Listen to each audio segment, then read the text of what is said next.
Hi friends, నేను మీ మాచపురం హరి. ఒక తండ్రి ఒక కొడుకు మధ్యన ఉన్న ఒక చిన్న కథ.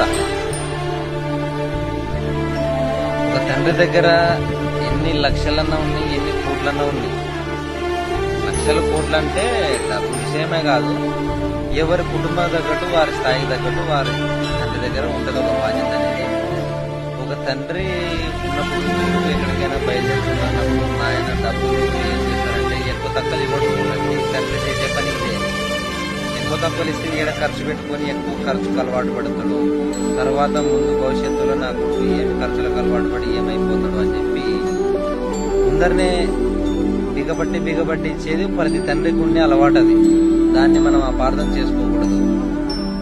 ప్రతి కొడుకు అర్థం చేసుకొని తల్లిదండ్రుల మనసులు అర్థం చేసుకొని ముందుకు సాగితే తర్వాత భవిష్యత్తు తరంలో మన భవిష్యత్తే